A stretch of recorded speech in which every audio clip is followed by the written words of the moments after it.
Hey, folks, thanks for joining us today. This is a special edition of the Business of Cyber show where we talk about limited resources being time, energy, and budget. And joining me today is Sachin Shah. Thanks for joining, sir. We're going to be talking about ManuSec 2023, the state of cybersecurity leadership and maturity within the manufacturing sector. And wanted to just have kind of a post review with the actual chairperson of ManuSec 2023. Sachin, thanks for joining. How are you, sir?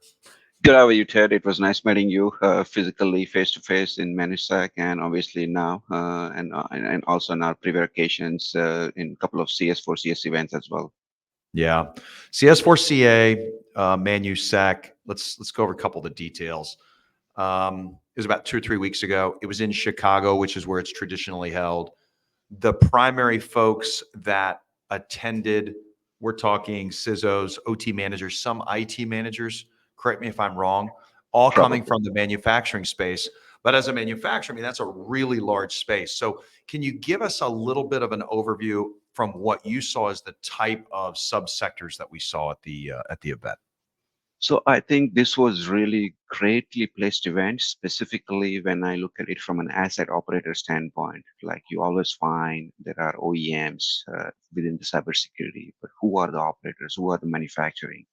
So throughout the chairing that event, we had General Motors, we had IBM, we had Takeda, we had in fact a representation from the highest level of government, from CISA, as well as I know there was a lady Adams. She was from NEI, and she spoke, and I remember it was the best one of those talks that when you hear from a government entity and putting a lot of emphasis on critical infrastructure and nation state and what the state of the information is today.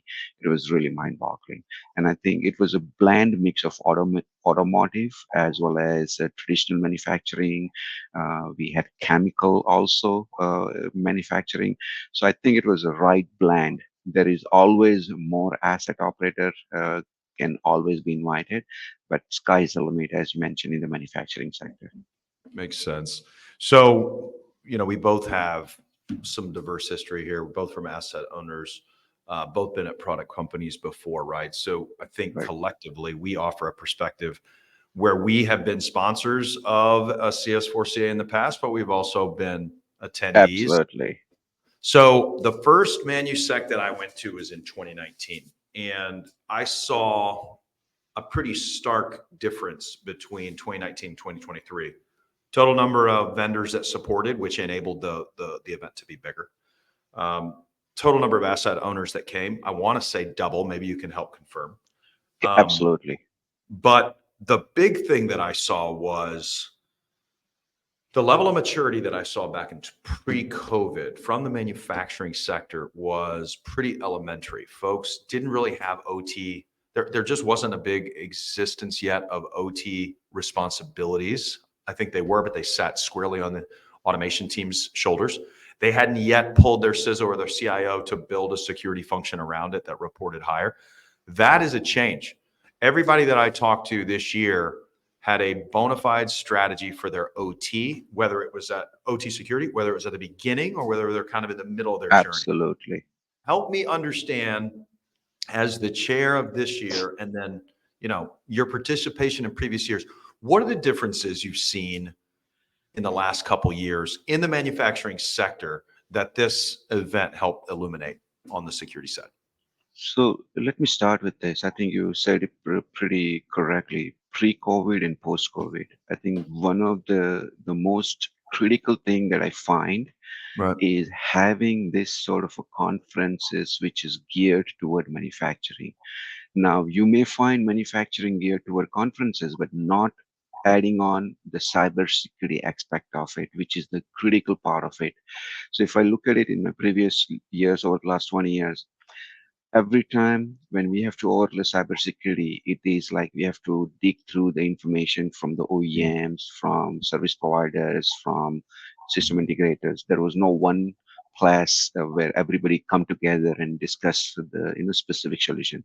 So I think QG Media, and specifically with the manufacturing security and manufacturing sector, this is the place I would say or recommend, where at least what I've seen when I attended lab past 2 years in 2021 and 2023, it's a massively driven information coming up with all this, not sponsorship, I get it, but having all the different level of CISOs coming from a manufacturing sectors talking about their maturity, where they were, what they were doing, and you can see the plethora of information, people starting from a very beginning, people are in the middle of it, people have advanced ITOT going through the board and the management.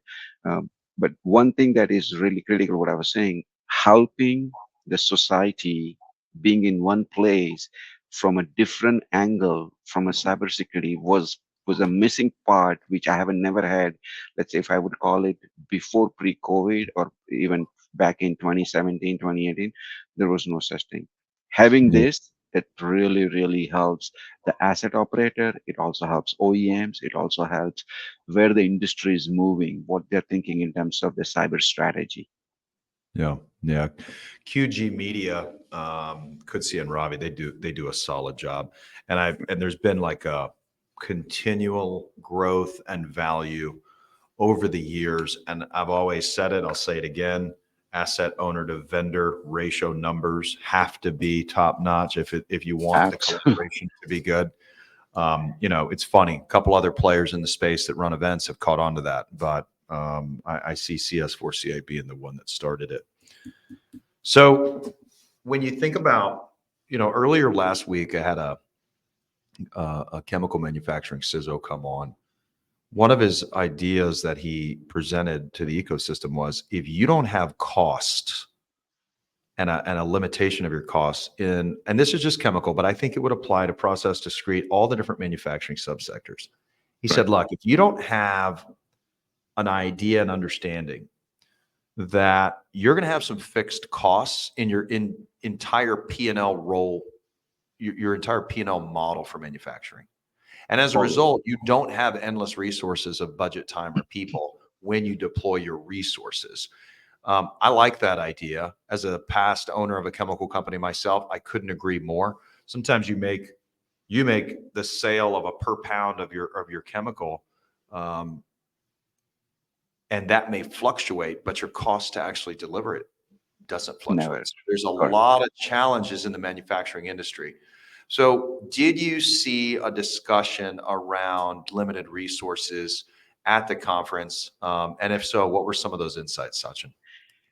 So I think it's a holy grail, probably I would say in IT/OT industry. We always talk about limited skills, limited resource, limited budget, limited understanding of the cyber risk. And this is where I would say being in these conferences and also understanding of, coming from an asset operators and also coming from a cybersecurity strategy or in a solution standpoint, skill and the dollar amount is always limited. Nobody has a war chest that they can go and fix things, right? And given that now, this is why it goes back to what are the maturity level for those asset operators? Are they really? And I always feel the need to ask, as in when I go into these conferences, how much they have to dig deep into their pockets during the emergencies or unwarranted, issues, which always they never going to talk about. But there is always a slash fund set aside because they always knew that we are not at the par for our cyber maturity, and yet we have to dig deep in. So anytime when we look at it this as the more money spent on the reactive, that means something is wrong in a way how the business is running. And again, it differs from company to company based on where they see the value of IT/OT converging, working together in a partnership. Yeah, yeah, that's a good point. It's a good point, and I mean, it dovetails into another point. So when you get from my vantage point, when you are at the generally what I call early stages or baselining stages of a sector, which I think manufacturing is either at or coming out of. It's a little bit different in the utility sector. It's a little bit different in the oil and gas sector. It's different in maritime. A lot of people are asking themselves, what do I have? What do I not have? What's the Right. state of my overall cybersecurity maturity? What's the state of my compliance? And so there is an inevitable link at companies of this stage to what frameworks or standards are using. Okay. There's even manufacturing profiles for NIST CSF that a lot of people don't Don't use. Some of really them understand. do, Yep. but I can't help but comment on a lot of comments from some folks that attended. Some folks said, "Hey, look, ISA IEC 62443 wasn't talked about," and it drove a lot of conversation on LinkedIn. Right. That's not true. In fact, we had one of the main stage speakers talk about the value of a zones and conduits model. Correct. As a being agnostic to more than 30 plus frameworks and standards, I just want to get your opinion. Did you see, that series of standards talked about? And if so, what was the real underlying comments, questions, belief systems about it?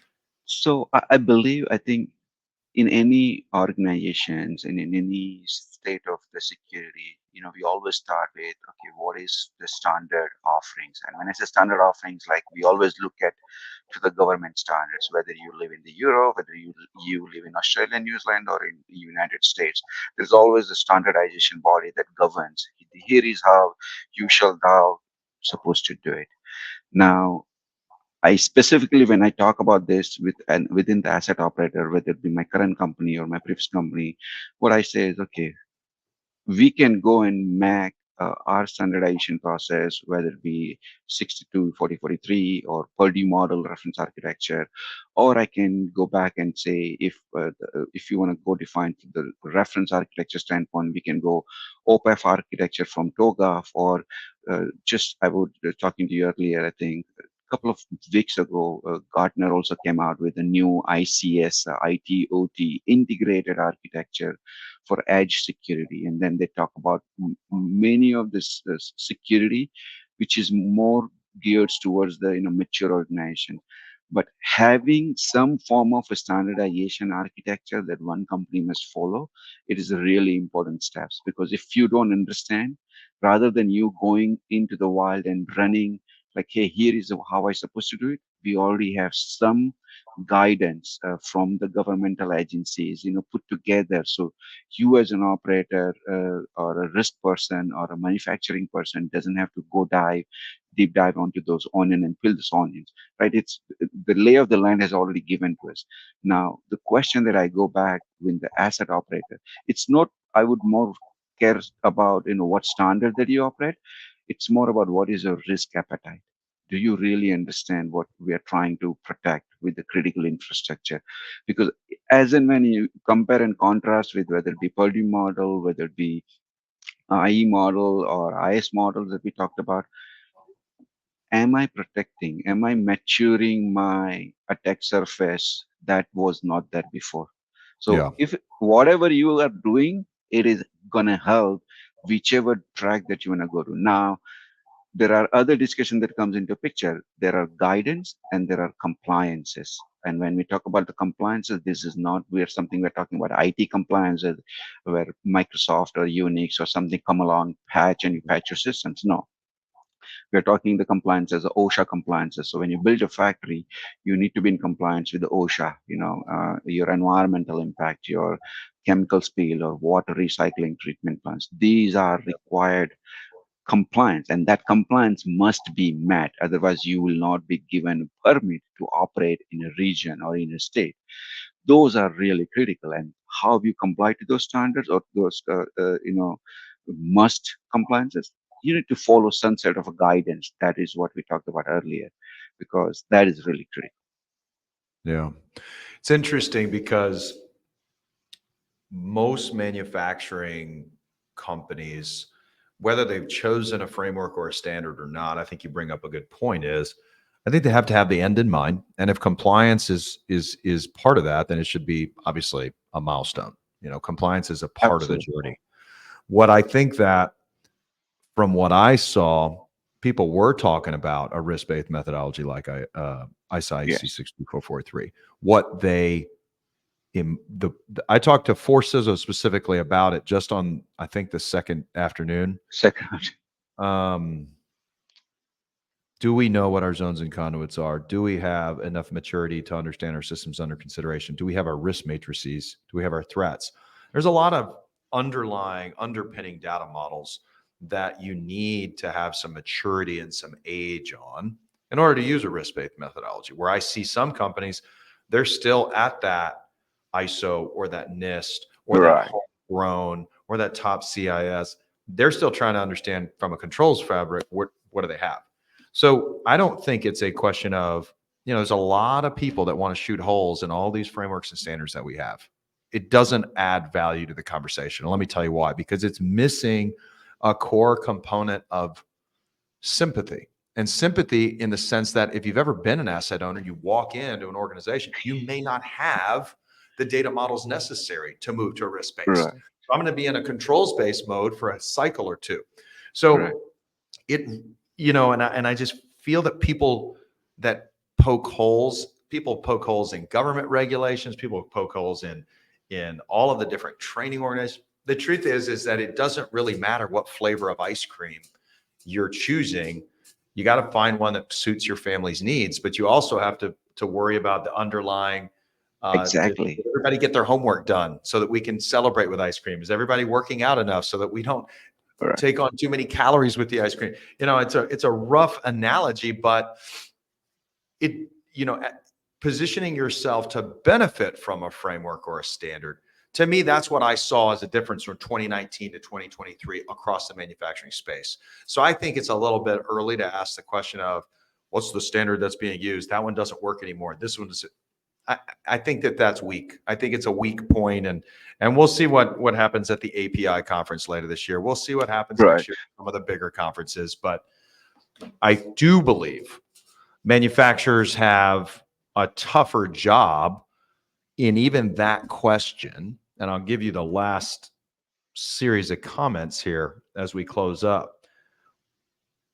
Manufacturers have it tougher than anybody because the Yeah. standard product or service company wants to sell as much services and products as they can because they see 38 facilities or even 200 facilities globally. But they're not really Exactly. looking at the lens. You've got different OEMs supporting different regions of the world. You got different, you know, technical stacks at different maintenance cycles, at different, different stages of brownfield, maintenance cycle. Absolutely. But the bigger thing is not every one of the manufacturing sites is a big money maker. So the CISO actually has the responsibility along with the other P&L leaders like, okay, we got 7 money makers, but we have all 38 of these that provide either the raw materials or some sort of goods. Correct. And everybody's like, oh man, there's 57 facilities. Annual contract value is huge. We're going after manufacturing. But if you don't, back to the original point, if you don't keep the lens of cost maintenance and cost Yep. structures to know that those 7 need the majority of the resources, I think we flipped up the model upside down. What are your No. thoughts on Yeah. Sachin? No. Not only that, I think you nail it right down. It doesn't matter what standard or compliance I follow, but will part of my risk appetite. I've seen it many times. The risk assessment, when whether it be third party, whether it be somebody running, it always majority of the time it always comes from an IT mindset. This is your TVC, this is your cost, business consequences. And then when I say, okay, let me ask you with the business consequences, how are you gonna quantify or qualify your risk based on my life safety systems where a Mhm. person's gonna die? Do you have a risk assessment for that? Right. What I'm trying to say is it's not always about the dollar because the threat actors or the risk. What I've seen is they always define from what is my risk appetite, and I always say that okay, there are 3 core important things in the manufacturing: uptime, absolutely; safety, absolutely; and the integrity, which is how the connected products are working. But if I look at my risk, okay, my life safety comes first. Doesn't matter what other things is working or not, whether my fine product or the my manufacturing product is in the process, but life safety comes always first. then I said, because we are running manufacturing, these are the cyber physical system. We have a monumental infrastructure on the physical premise connecting to this, physical properties of the public area. And if there is a chemical spill, there is a gas leak, the environmental impact risk is also relevant.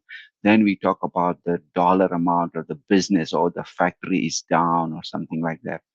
So yes, the cost always having a limited cost and not looking into the risk in a perspective of the right threat profile is always differs, because if I coming from an IT mindset, I always look at it dollar versus profit and loss. But here it's profit and loss. We have to look at it in a different lens. Yeah, couldn't agree more. Well, Sachin, I want to thank you for your service to the CS4CA community and the ManuSec community and what you're No, it doing. was pleasure, absolutely, and thank you. It was always nice meeting with you, and the series of I said it was a perfect blend of an asset operator and the OEM plus the service providers. And I think I always tell, part of attending these conferences, or as and when I select to be part of the chairperson or speaking engagement, I always want to see, okay, who's coming. Not because my contemporary, because I want to hear from those. I want to hear from asset operator. I want to hear from, the bleeding technology. I mean, we can always talk about, deception technology in OT or ransomware protection in OT. There are a lot many things, but those topics are really important. Yeah, People may they not are. be doing it yesterday, but they are going to looking into tomorrow. They are. Yeah. I thought ManuSec 2023 was a success. Looking forward to seeing you Absolutely. at others as well as in the 2024. Sachin, thank you for your time. Thank you, Folks, Ted. yeah, absolutely. Folks, this is a Business of Cyber show where we talk about resources across people, budget, and time. This was an overview of ManuSec 2023. Stay tuned for more and follow us to learn more. Thank you. So Cool.